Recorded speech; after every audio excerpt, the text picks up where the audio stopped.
first time I picked up a guitar was at my cousin's house on Adams Street. He was supposed to be watching me, but he was stoned. Hi, I'm Joe Iconis. And I'm Jennifer Ashley Tepper, and you are listening to the Album Podcast on the Broadway Podcast Network. On today's episode, we're going to be talking about It's All Good, which is performed on album by the original cast of the Black Suits. And you'll hear about the history of the song and a whole bunch about the Black Suits, the musical, why it was written, how it was written, when it was written, and even more. In this episode, we also go into some, dreams and ideas of how the Black Suits might translate to other media, including a very thrilling description of what this song would look like in the movie. I loved it. Great episode. We highly recommend. Click play. Mm-hmm. Man, this is exciting and buzzing. This is better than anything else.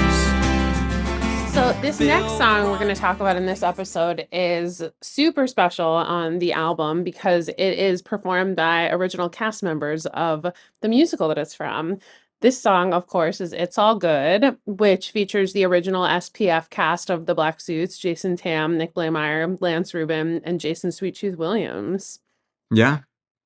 I wrote It's All Good when I was in grad school at NYU, and it was one of the songs. It was one of the earliest songs I wrote for the Black Suits. It was before I sort of started writing the Black Suits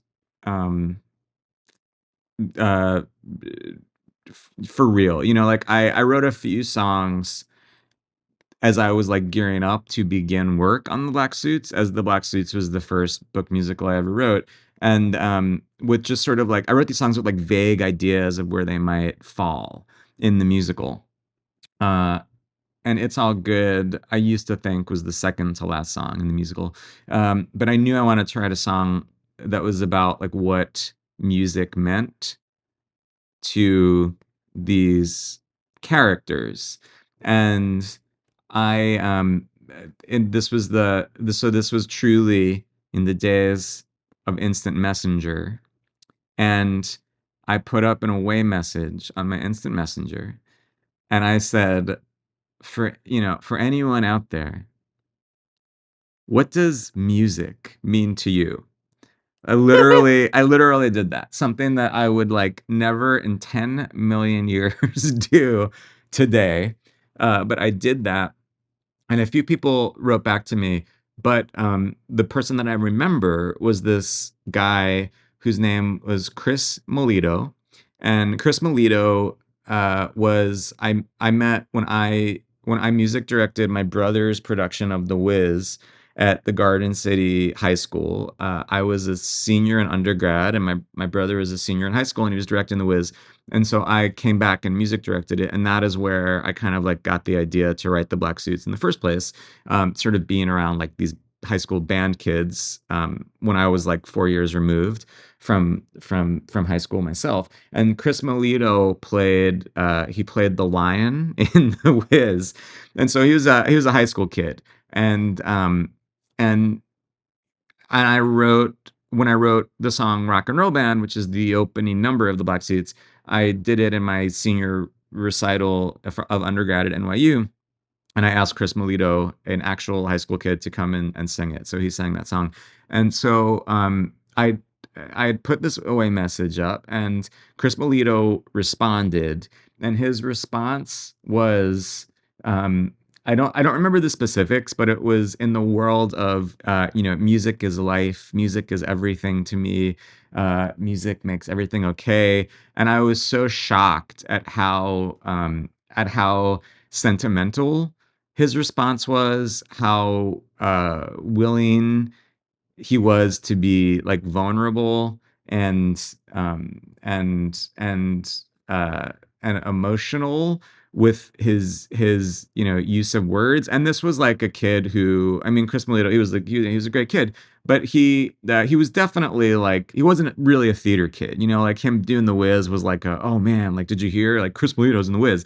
And so he was like a regular, like, Long Island high school kid. And it was just like, oh my God, like, it's music means so much to this kid who I don't perceive as being like a particularly, like, theatery or artsy individual. And it was that made me be like, oh, I can get as sentimental as I'd care to with the song. And at the time, I was kind of allergic to that sort of sentiment in my writing, and I was really kind of afraid of it.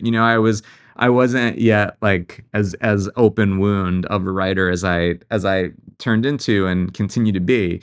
And so, expressing the things that I expressed in It's All Good, which felt really personal to me, it wasn't easy, and was kind of like one of the first times I was writing in that way. But it really came about because an actual high school kid was very honest with his feelings about Mhm. music. What led to your idea that the original guys from the Black Suits would sing this track on the album? Were you looking for a moment to kind of bring some original cast from your shows to the album, or did the song come first and then you thought, oh, this would be a great time to like kind of bring people back together from the SPF production?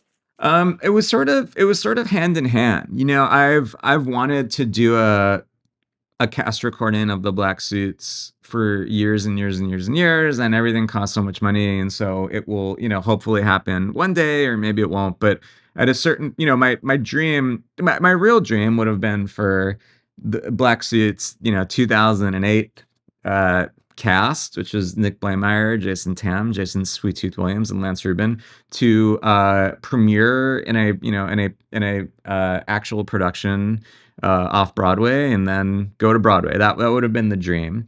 And then that dream, didn't happen. And so then it became like, oh man, it would be so amazing to just do this show at a theater with these guys. Because the SPF production was just like a workshop. SPF was a festival that was like NIMH or something, and so we only got like 7 shows.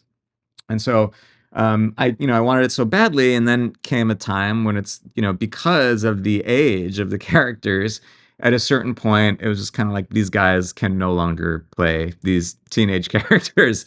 Um, and that's like a really hard thing, I think, for any artist to be like, oh, these actors who you've developed this show with, um, no longer fit. But for me, it's like excruciating. For me, it's debilitating. For me, I am a writer who gets so connected to the actors playing the roles in my shows that the thought of like a show moving on without an actor who is played the part, is it's just devastating to me. And in many cases, I've really, like, stopped movement on a show because an actor, was no longer able to do it for one reason or another. And so sort of, coming to terms with this idea of like, oh, these 4 guys who, in addition to being brilliant in the Black Suits, are also like some of my best friends, and also, artists who I love in general, knowing like, okay, they're never going to play those parts for real again, or ever. They're never going to get a chance to actually do a production of this musical. Has always been kind of heartbreaking, and I've always thought, even if we do a recording of the Black Suits, these are these guys are clearly not teenagers. It's like there are some actors, or people who have a youthfulness to their voice, and think about it, like, we've spoken about some of them, Annie Golden or Harrison Chad. There's some actors who just, like, no matter how much the age number ticks up, they always feel young. And I think that those 4 men feel like men. Like they feel like men. They've grown.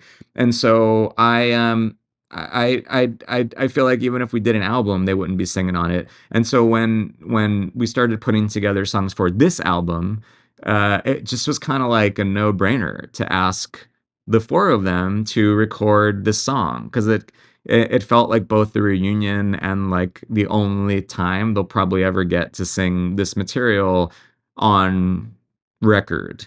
Um, yeah, and I think you can like feel all that in the track. Definitely. It's also, it's like a beautiful thing about the album and about concert life is that like it's as you said, like overall a lot of the original cast wouldn't be performing the material anymore, but because it's in the world of a concert, like, Hmm. obviously Nick Blaemire is also singing Social Worker on the album and he's Yeah. done it in concert and I think probably the other one is like Jason Tam sung The Answer more recently than the show happened.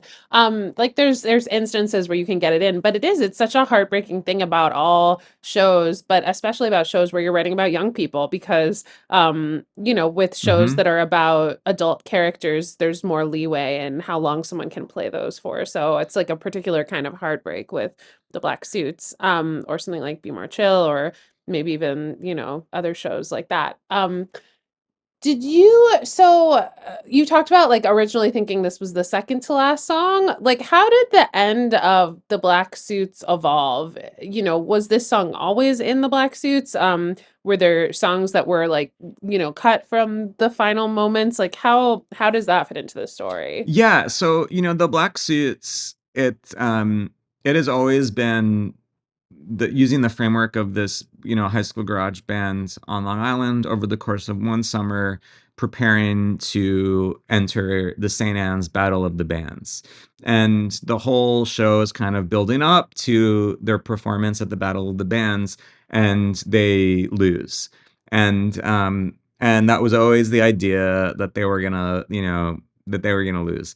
Uh, and so, uh, they lose the Battle of the Bands, and then there's the scene that happens as they're kind of like walking the streets afterwards, and they're talking about their future plans, and it becomes very clear that like everyone is sort of going their own way. One of them is a senior, one of them graduated last year.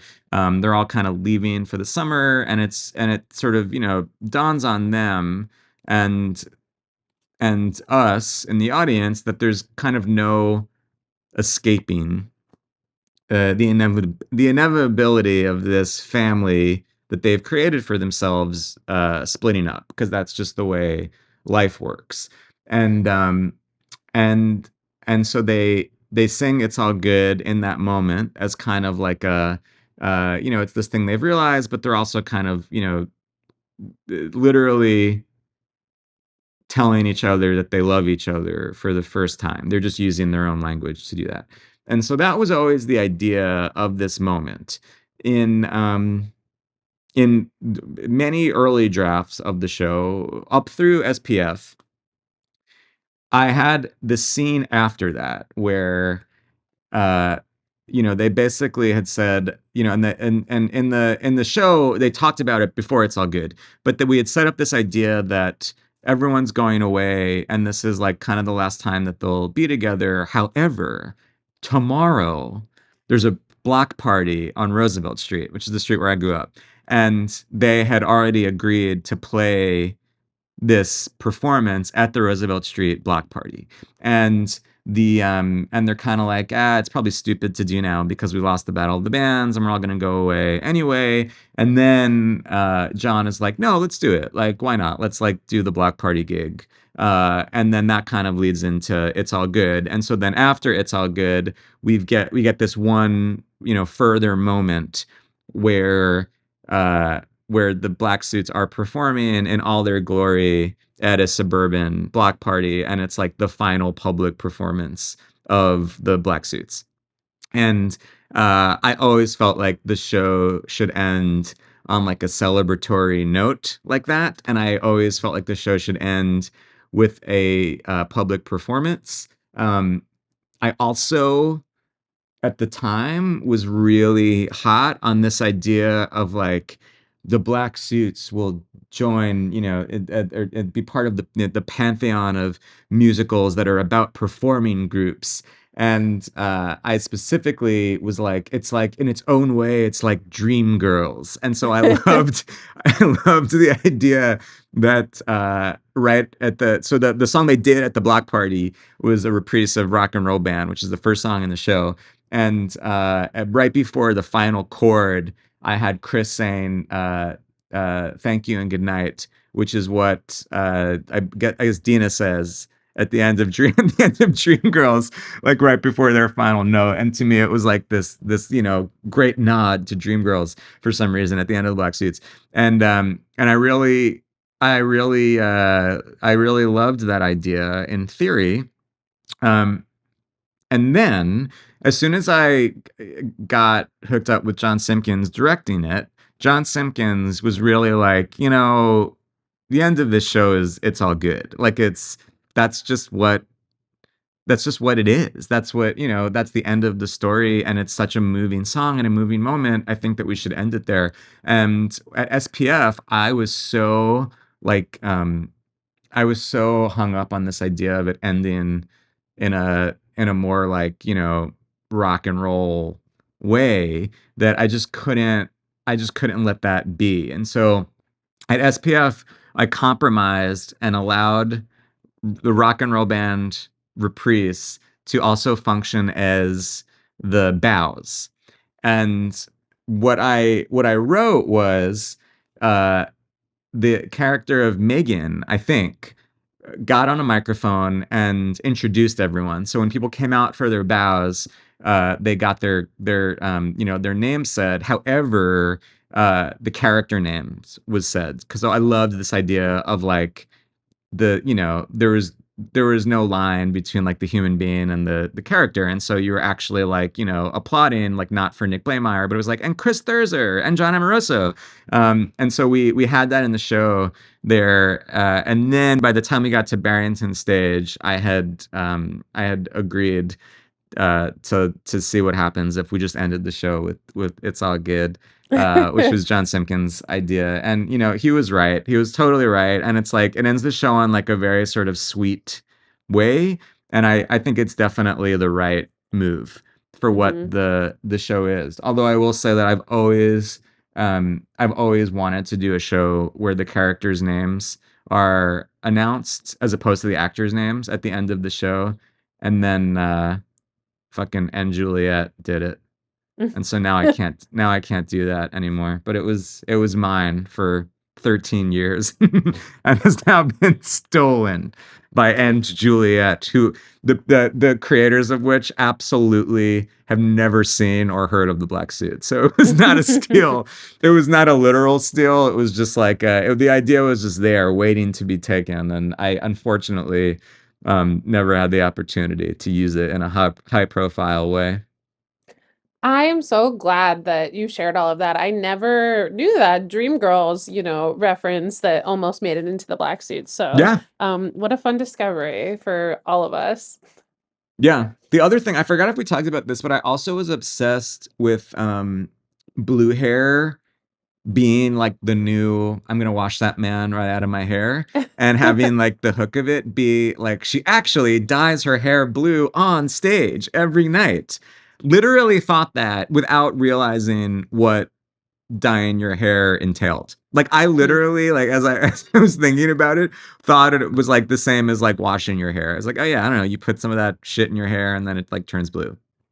Yes, that would It's have not been a very unfortunate requirement for whoever was playing that role, whose hair would have inevitably, suffered from it. I know. You were so young when you were writing the Black Suits, though. Who knows anything about, so many things, hair dye I was a included. child, yeah. I didn't know things about women and hair and dye and all of that. Now you know. I just knew classic musical theater. That's it. In the eventual someday, screen adaptation of the Black Suits, I feel like we could literally see her dyeing it, and we could also see that the way you described the like block party, final moment feels very cinematic. I think that the way Black Suits ends on stage now is perfect, and shout out to director John Simpkins. But it feels like potentially like the ending you originally conceived would be the film ending. I think so. Yeah. I mean, it feels like what plays underneath the closing credits. It's Yeah. like that's what the that's what the idea is. Although I will say, like, when I've thought about It's All Good in the movie version, and I've talked about this. I've talked about this many times in the course of Black Suits, but I've always thought that in It's All Good, in the film version, they would be singing It's All Good, and the camera would like rise up, and we'd see this like aerial shot of them, and the camera would keep rising, and then we would just see all of these groups of like 4 teenagers like all over the place, like in every town, and then it would just keep going, and we'd see these groups like on the earth, like the earth would just be nothing but speckles of like 4 groups of teenagers all over the place. That's beautiful. I Yeah. love that. Finding each other through music, and that makes total sense. Yeah, it's all good. It's what I feel, and it's like fill the void. Things that are broken are fixed. Fine. Hey, thanks so much for listening or watching to my podcast. Do me a favor and go to wherever you just listen to or watch this thing and subscribe or like or give us a great rating or review, and then head to bpn.fm/album to find out even more information about this podcast, more ways to watch, more ways to listen, and check out my album. Thanks so much for hanging out. Album Podcast is executive produced by Liz Armstrong, produced by Dori Berenstein, Alan Seals, Kim Garris, and the rest of the team at the Broadway Podcast Network. Be sure to visit bpn.fm/album for both audio and video versions of this podcast and to listen to Album.